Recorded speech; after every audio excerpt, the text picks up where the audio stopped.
program is sponsored by Thrill City, Hyderabad. నమస్తే, welcome to 4 Sides TV. నేను మీ సంపత్ కుమార్. ముందుగా బులెటిన్లో హెడ్లైన్స్ చూద్దాం. వరద ప్రభావిత ప్రాంతాల్లో సీఎం పర్యటన, బాధితులకు అండగా ఉంటామని హామీ.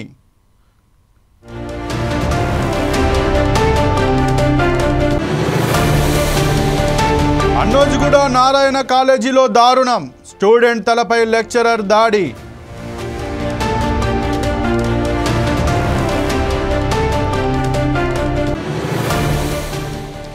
ఏపీలోని లోతట్టు ప్రాంతాల్లో బాబు పర్యటన, పరిస్థితులపై ఎప్పటికప్పుడు సమీక్షిస్తున్న సీఎం.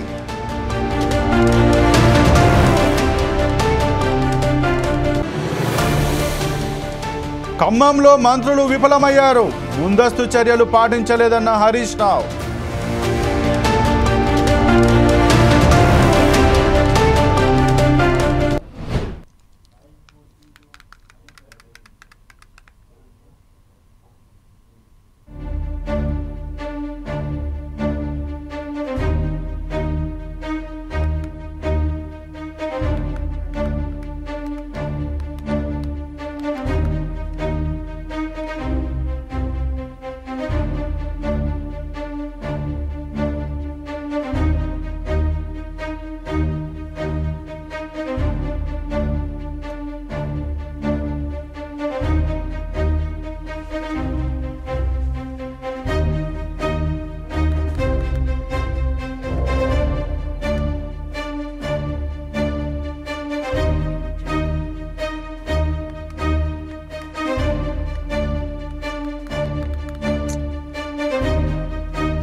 హైదరాబాద్ శివారు గట్కేసర్లో దారుణం చోటు చేసుకుంది. ఇంటర్ ఫస్ట్ ఇయర్ విద్యార్థిపై లెక్చరర్ దాడి చేశాడు. దీంతో విద్యార్థి మూర్ఛపోయి కింద పడ్డాడు. స్టూడెంట్ పరిస్థితి విషమంగా మారింది. పీర్జాదిగూడలో టీ స్టాల్ నడుపుతున్న సోమయ్య కుమారుడు మణికుమార్ అన్నోజ్గూడ నారాయణ రెసిడెన్షియల్ కాలేజీలో ఎంపీసీ ఫస్ట్ ఇయర్ చదువుతున్నాడు. సరిగ్గా చదవట్లేదని విద్యార్థి తలపై లెక్చరర్ క్రాంతి పిడిగుద్దులు కొట్టడంతో మూర్ఛపోయి కింద పడ్డాడు. దీంతో కాలేజీ సిబ్బంది బాధితుడిని వెంటనే నీలిమ హాస్పిటల్లో అడ్మిట్ చేశారు.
పరిస్థితి విషమంగా మారడంతో అక్కడి నుంచి సోమవారం పీర్జాదిగూడ స్పార్క్ హాస్పిటల్కి తరలించారు.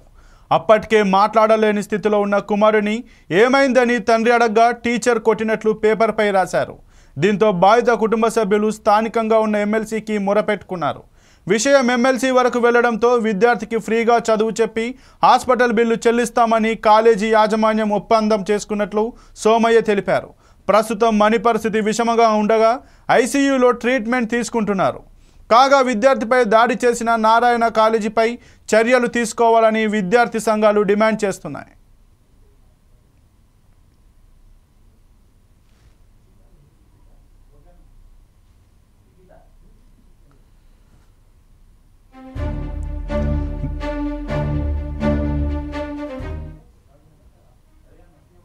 దీనిపై మరింత సమాచారం మా ప్రతినిధి లిఖిత అందిస్తారు. లిఖిత, చెప్పండి, అసలు అక్కడ కాలేజీలో ఏమైంది? ఈ విషయం ఎన్ని రోజుల క్రితం జరిగింది? ప్రస్తుతం ఆ విద్యార్థి పరిస్థితి ఎలా ఉంది? రైట్, ఈ ఘటనలో చూసుకున్నట్లయితే విద్యార్థి ఈ యొక్క గత కొద్ది రోజుల్లో కురుస్తున్న వర్షాలకు ఈ నారాయణ కాలేజీలోనైతే కొంతవరకు వాటర్ చేరడంతో విద్యార్థులు ఇబ్బంది పడుతున్నట్టుగా అక్కడ ఉన్న విద్యార్థులు చెప్తున్నారు. ఈ యొక్క సమస్య పైన వాళ్ళు ఎవరైతే లెక్చరర్స్ ఉంటారో వారిని కాలేజీ యాజమాన్యానికి సంబంధించి వారిని ప్రశ్నించగా వారు దురుసుగా సమాధానం చెప్పడంతో ఆగ్రహానికి గురైన ఈ విద్యార్థులు ఎవరైతే ఉన్నారో వారు కొంతవరకు ఈ కాలేజీ యాజమాన్యాన్ని నిలదీసే ప్రయత్నం అయితే చేశారు. దీంతో కోపాగ్రస్తులైన ఈ కాలేజీ యాజమాన్యం అయితే ఓ విద్యార్థి పైన, మణికంఠ అనే విద్యార్థి పైన అయితే దాడి చేయడం జరిగింది. కొంతవరకు అతన్ని నోరు మూయించే ప్రయత్నం చేసినట్లుగానైతే అక్కడ ఉన్న విద్యార్థులు చెప్తున్నారు. అండ్ అంతేకాకుండా తమ తల్లిదండ్రులు ఎంతో కష్టపడి ఈ యొక్క ఫీజులు అనేటివి చెల్లిస్తున్నప్పుడు తమకు కనీస సౌకర్యాలు కూడా లేకపోతే ఎలా అంటూ కూడా ప్రశ్నిస్తే ఆ యొక్క ప్రశ్నలకు సమాధానాలు చెప్పలేక ఈ యొక్క యాజమాన్యం అయితే వారిని కొంతవరకు అదుపు చేసే ప్రయత్నం అయితే చేశారు. వారి నోరు మూయించే ప్రయత్నం చేసినప్పటికీ కూడా విద్యార్థులు ఏమాత్రం వారి మాట వినకపోవడంతో ఈ క్రాంతి అనే ఓ లెక్చరర్ అయితే మణికంఠ అనే విద్యార్థి పైన కొంచెం చేయి చేసుకోవడం అయితే జరిగింది. తలపైన పిడి గుద్దులు గుద్దడంతో ఆ విద్యార్థి అక్కడికక్కడే స్పృహ కోల్పోవడం, వెంటనే అతన్ని హాస్పిటల్ కి కూడా తరలించడం జరిగింది. ఈ సమాచారాన్ని మణికంఠ యొక్క ఫ్యామిలీ మెంబర్స్ కి చేర్చడం తోటి వారు వెంటనే హాస్పిటల్ చేరుకొని విషయం పైన ఆరా తీయగా ఆ యొక్క విద్యార్థి ఎవరైతే ఉంటారో అతను జరిగిన పూర్తి పరిస్థితులు తన తల్లిదండ్రులకు కూడా తెలిపినట్లుగా తెలుస్తోంది. గత కొద్ది రోజులుగా కూడా ఈ యొక్క సిచ్యువేషన్ అనేది ఇలాగే కొనసాగుతుంది. ఎన్నిసార్లు అడిగినప్పటికీ కూడా వారు సరైన సమాధానం చెప్పట్లేదు.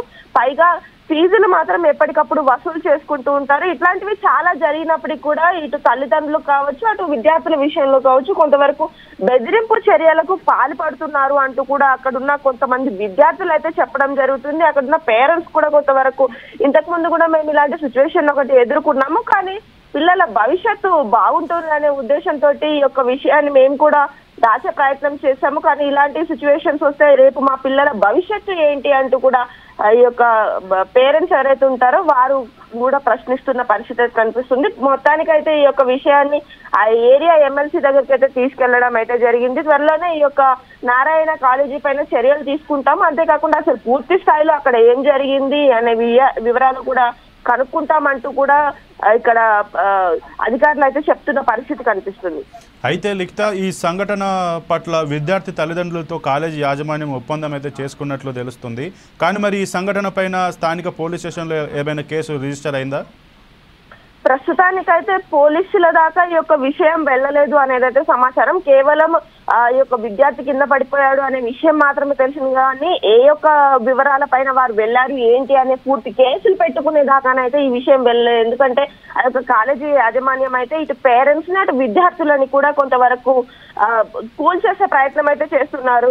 ఎందుకంటే వారి యొక్క కాలేజీ యొక్క రిప్యుటేషన్ అనేది పడిపోతుంది అనే ఉద్దేశంతోనైతే కొంతవరకు ఈ సమస్యను బయటికి రాకుండా చూసుకునే ప్రయత్నం అయితే చేస్తున్నప్పటికీ ఇప్పటికీ ఇట్లాంటి ఘటనలు నారాయణ కాలేజీలో చాలా జరిగాయంటూ అంతకుముందు కూడా పోలీస్ స్టేషన్ లో ఈ యొక్క కాలేజీ పైన కొంతవరకు కేసులు కూడా ఉన్నట్లుగా సమాచారం అయితే అందుతుంది. కానీ పూర్తి స్థాయిలో అక్కడున్న పోలీసులు కావచ్చు, ఇటు కాలేజీకి సంబంధించిన యాజమాన్యం కావచ్చు, ఎప్పటికప్పుడు ఇలాంటి సిచ్యువేషన్స్ ఎదురవుతున్నప్పటికీ కూడా వారు చేస్తున్న తప్పులను కప్పిపుచ్చుకునే ప్రయత్నం చేస్తున్నారు. కానీ పూర్తి స్థాయిలో ఈ సమస్యకు పరిష్కారం అయితే తీసుకురావట్లేదంటూ ఇటు తల్లిదండ్రులు అటు విద్యార్థులు కూడా చెప్తున్న పరిస్థితి అయితే కనిపిస్తుంది. మరి ఆ ఏరియాలో ఉన్న పోలీసులు ఈ విషయం పైన ఎలాంటి చర్యలు తీసుకుంటారు అంటే మాత్రం ఇటు కాలేజీ నుండి మాకు ఎలాంటి సమాచారం సరైనది లేదు, మేము వెళ్ళి అడిగినప్పుడు వాళ్ళు ఒకసారి ఒకలాగా మాట్లాడుతున్నారు అంటూ కొంతవరకు దాటముచ్చే ప్రయత్నం అయితే చేస్తున్నట్లుగా తెలుస్తుంది.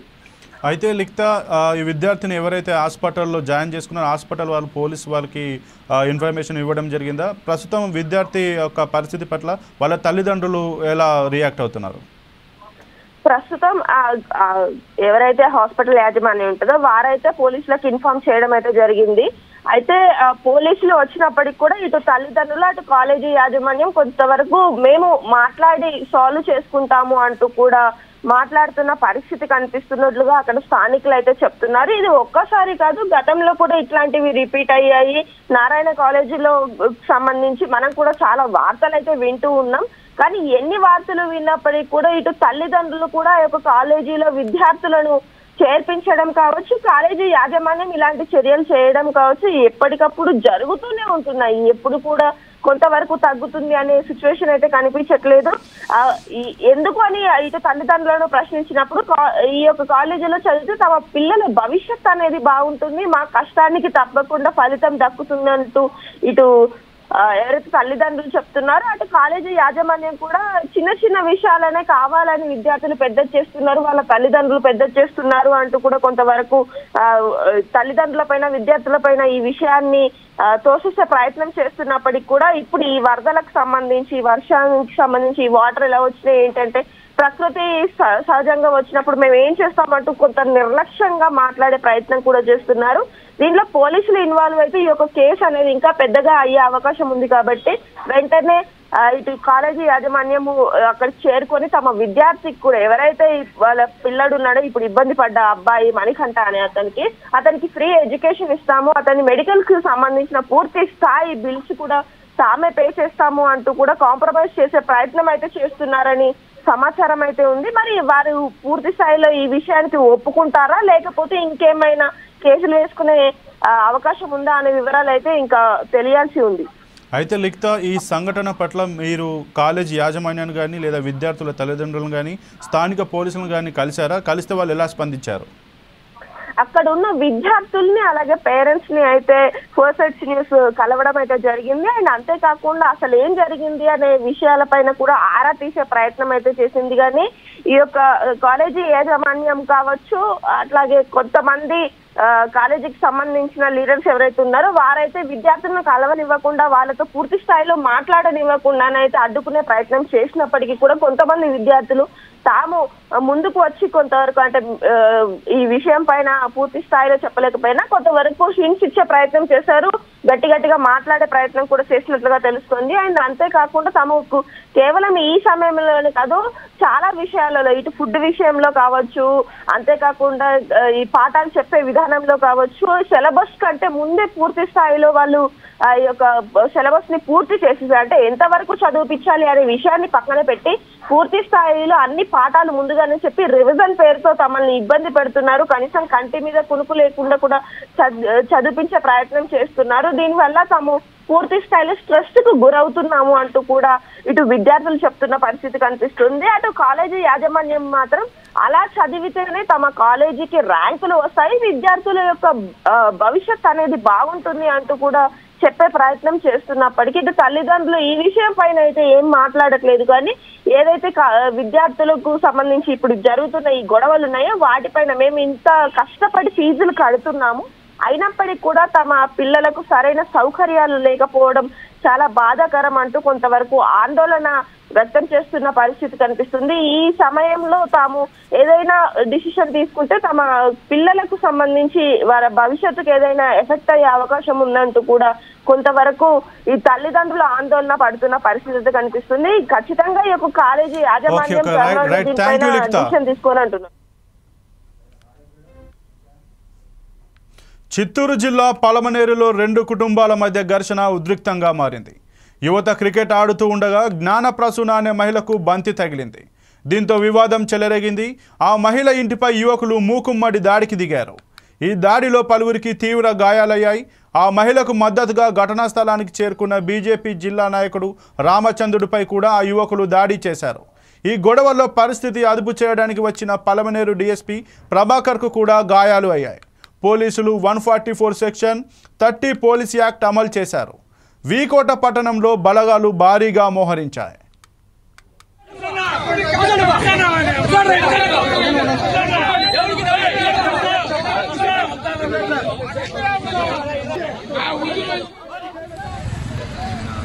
నమస్కారం. వీకోట టౌన్లో నిన్న సంఘటన మీకు అందరికీ తెలుసు. దర్శనం జరిగింది. ఒక చిన్న క్రికెట్ ఆడుకునే విషయంలో దాని బాల్ తగిలేసి పెద్ద ఇష్యూ అవ్వడం జరిగింది. సో మేము అందరినీ కోరుకునేది ఏంటంటే అందరూ సంయమనం పాటించి నిన్న సాయంత్రమే నేను కలెక్టర్ గారు వచ్చి ఇరు వర్గాలతో మాట్లాడడం జరిగింది. ఈరోజు కూడా చర్చలకు తీసుకుంటాము. సో అందరికీ కూడా ఏదైతే సరే ఆమోదయోగ్యం ఉంటుందో ఆ రకంగానే మేము పీస్ కమిటీ మీటింగ్ ఒకటి ఆర్గనైజ్ చేసేసి ఎవరైతే తప్పు చేశారో వాళ్ళని అరెస్ట్ చేస్తామని మాకు భరోసా ఇస్తున్నాము. ప్రజలందరికీ చెప్పేది ఒకటే, ఎవరు గుంపులుగా ఉండద్దు. అండ్ వాట్సాప్లోనూ లేదా సోషల్ మీడియాలో ఎటువంటి ఫాల్స్ న్యూస్ స్ప్రెడ్ చేయొద్దు. ఇది ఒక చిన్నది. సో ఇది ఒక చిన్న విషయం ద్వారా వచ్చిందే తప్పితే ఇంతకుముందు కానీ ఇప్పుడు కానీ పరస్పరం ఎవరి మధ్య విభేదాలు లేవు. మొదటిసారి ఇంత పెద్ద ల్యాండ్ ఆర్డర్ ఇష్యూ రావడం జరిగింది. దీన్ని ఎదుర్కోవడానికే నేను కలెక్టర్ గారు ఇక్కడ నిన్న వచ్చాము, అందరితో మాట్లాడాము. అందరికీ ఆమోదయోగ్యమైన నిర్ణయం తీసుకుంటాము. తప్పు చేసిన వాళ్ళు ఖచ్చితంగా అరెస్ట్ చేస్తాము. అండ్ ఎవరికైతే సరే ఆస్తి నష్టం జరిగిందో ఆస్తి నష్టం కూడా ఈరోజు లోకల్ ఆర్డీఓ గారు ఎంఆర్ఓ గారు విజిట్ చేసి పర్సనల్గా ఎవరెవరికి ఎంత నష్టమైందో కూడా దానిపైన కాంపెన్సేషన్ కూడా వచ్చేలా మేము చర్యలు చేపడుతున్నాము. అందరినీ మేము చేసే రిక్వెస్ట్ ఒకటే, అందరూ మీ ఇళ్లలో ఉండండి, అనవసరంగా బయటికి రావద్దు అండ్ అల్లర్లో పాల్పడదు. అందరికీ నమస్కారం. వీకోట టౌన్లో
చిత్తూరు జిల్లా పలమనేరులో రెండు కుటుంబాల మధ్య ఘర్షణ ఉద్రిక్తంగా మారింది. యువత క్రికెట్ ఆడుతూ ఉండగా జ్ఞానప్రసూన అనే మహిళకు బంతి తగిలింది. దీంతో వివాదం చెలరేగింది. ఆ మహిళ ఇంటిపై యువకులు మూకుమ్మడి దాడికి దిగారు. ఈ దాడిలో పలువురికి తీవ్ర గాయాలయ్యాయి. ఆ మహిళకు మద్దతుగా ఘటనా స్థలానికి చేరుకున్న బీజేపీ జిల్లా నాయకుడు రామచంద్రుడిపై కూడా ఆ యువకులు దాడి చేశారు. ఈ గొడవల్లో పరిస్థితి అదుపు చేయడానికి వచ్చిన పలమనేరు డీఎస్పీ ప్రభాకర్కు కూడా గాయాలయ్యాయి. పోలీసులు 144 సెక్షన్ 30 పోలీస్ యాక్ట్ అమలు చేశారు. వీకోట పట్టణంలో బలగాలు భారీగా మోహరించాయి.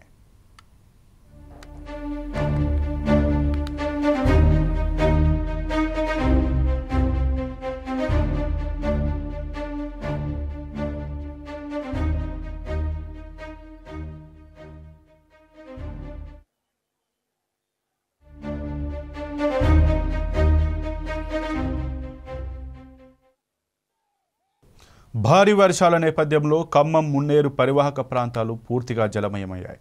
నగరంలోని 4th క్లాస్ ఎంప్లాయీస్ ప్రాంతాల్లో నివసించే వాసుల ఇండ్లు పూర్తిగా ధ్వంసమయ్యాయి. దీంతో బాధితులు కన్నీరు మున్నీరుగా విలపిస్తున్నారు. ప్రభుత్వం తక్షణమే వారిని ఆదుకోవాలని బాధితులు కోరుతున్నారు. దీనిపై మరింత సమాచారం మా ప్రతినిధి గోవింద్ అందిస్తారు.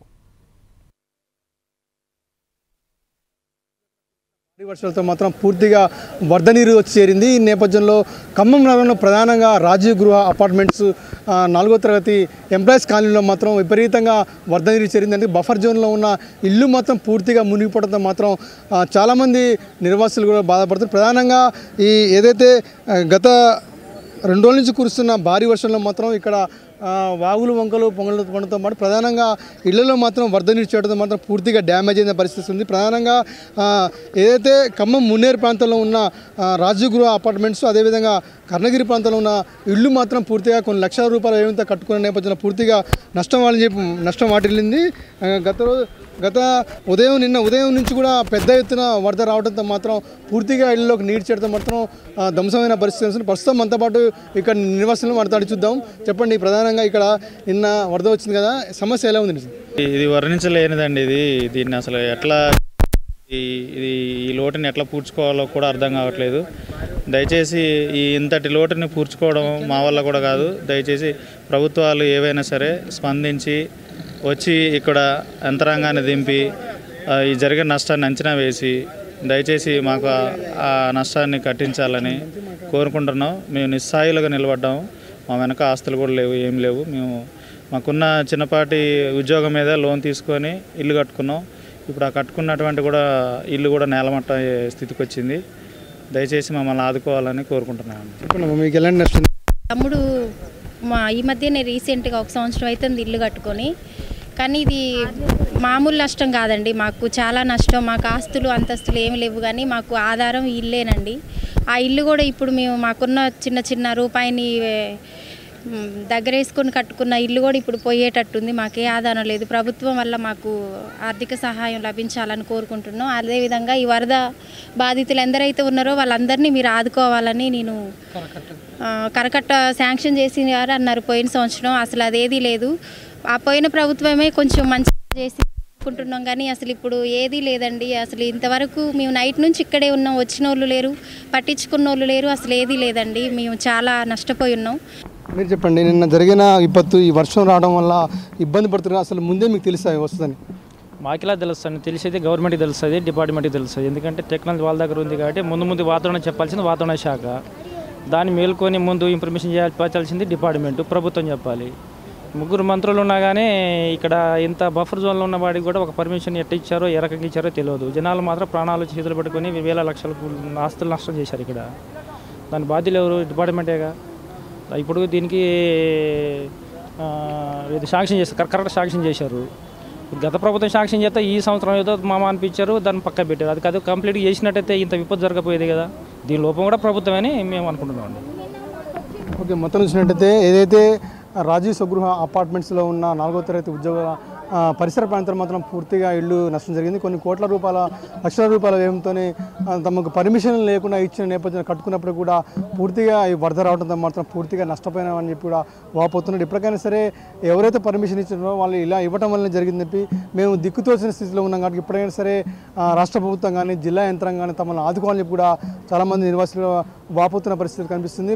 ప్రధానంగా ఇక్కడ బఫర్ జోన్లో ఉన్న ఇళ్లకు పర్మిషన్ ఇవ్వటం వల్ల ఈ నష్టం వాటిని చెప్పి దగ్గర ఇండ్లలో ఉన్న వస్తువులు కానీ లక్షల రూపాయల నష్టం వాటిని చెప్పి కూడా వాపోతున్న పరిస్థితి. ఇప్పటికైనా సరే ప్రభుత్వం మాత్రం స్పందించి తమకు ఆర్థిక సహాయం చేయాలని కూడా ఇక్కడ కాలనీ వాసులు కూడా డిమాండ్ చేస్తున్న పరిస్థితి కనిపిస్తుంది. ఇది కొన్ని తాజా పరిస్థితి. కెమెరామెన్ సతీష్తో గోవింద్, ఫోర్సెస్ టీవీ, ఖమ్మం నుంచి.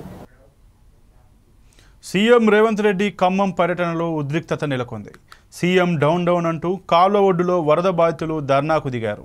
వరదలు వస్తుంటే ప్రభుత్వం పట్టనట్టు వ్యవహరించిందని బాధితులు వాపోతున్నారు. ముందస్తు చర్యలు తీసుకోవడంలో ప్రభుత్వం విఫలమైందని అంటున్నారు బాధితులు. తక్షణమే తమను ఆదుకోవాలని డిమాండ్ చేస్తున్నారు.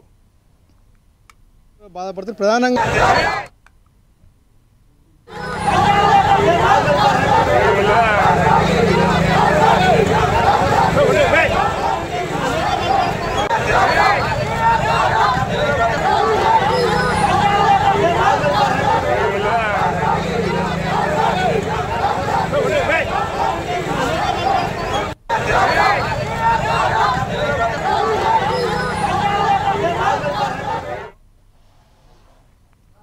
వరద ప్రభావిత ప్రాంతాల్లో సీఎం చంద్రబాబు పర్యటిస్తున్నారు. యనమల కుదురు, పడమట ప్రాంతాలు తిరిగి బాధితులకు ఆహార పదార్థాలను అందజేస్తున్నారు. ముంపు ప్రాంతాల్లో క్షేత్రస్థాయిలో పర్యటించి సమీక్షిస్తున్నారు సీఎం. ఈ నేపథ్యంలో బాధితులకు అండగా ఉంటామని హామీనిస్తున్నారు.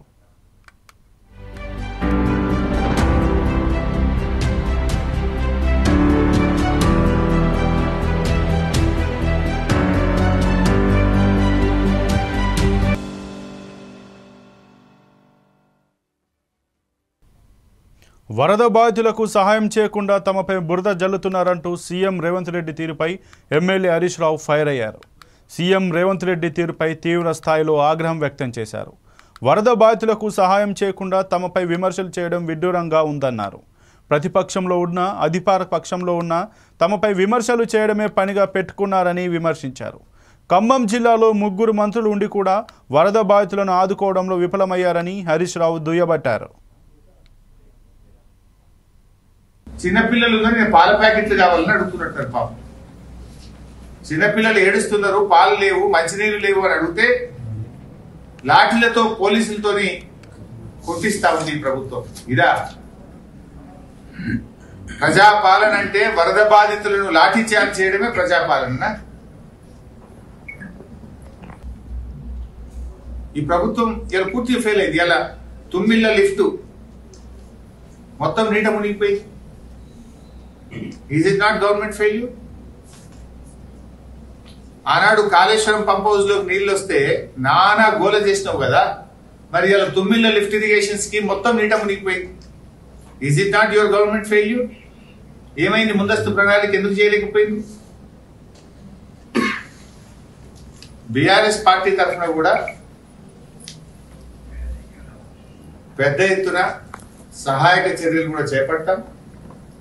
ఏ కుటుంబాలైతే నష్టపోయినాయో వాళ్ళకు నిత్యావసర వస్తువులు కానీ, బట్టలు కానీ అన్ని రకాలుగా సహాయక చర్యలు చేస్తాం. ఇవాళ మా మెదక్ జిల్లా నుంచి కూడా మేము ప్రజల నుంచి, పార్టీ నాయకులు, కార్యకర్తలను కూడా అందరం కూడా సమీకరించి తప్పకుండా ఇక్కడ నుంచి వాహనాల్లో అక్కడికి వస్తువులను నష్టపోయిన ఖమ్మం జిల్లా ప్రజలకు, మహబూబాద్ జిల్లా ప్రజలకు పంపించాలని చెప్పి కూడా నిర్ణయించినాం.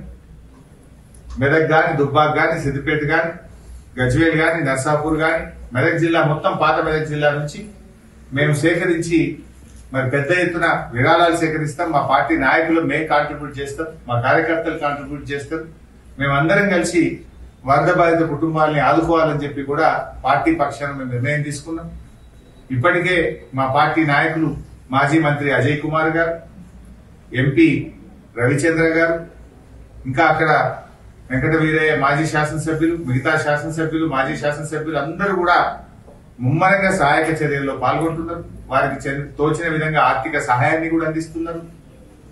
తప్పకుండా బీఆర్ఎస్ పార్టీ ఇతోధికంగా మా శాయశక్తుల వారికి సహాయ సహకారాలు అందిస్తాం. ఆ కుటుంబాలను కాపాడుకునే ప్రయత్నం చేస్తాం. కానీ ప్రభుత్వం ఈరోజు తమ ఫెయిల్యూర్ను, ప్రజల ఆగ్రహాన్ని ప్రతిపక్షాల మీదకి మళ్లిస్తున్నారు. ప్రజలు తిడుతున్నది మిమ్మల్ని, బుద్ధి తెచ్చుకోండి, వాళ్ళకి సాయం చేయండి. మీరు మమ్మల్ని చిన్నపిల్లలు ఉన్నారు, నేను పాల ప్యాకెట్లు కావాలని అడుగుతున్నట్టు పాపం. ఇక ఇవి ఇప్పటివరకు బులెటిన్లో ఉన్న అప్డేట్స్. మరిన్ని అప్డేట్స్ కోసం చూస్తూనే ఉండండి 4 Sides TV. This program is sponsored by Thrill City, Hyderabad.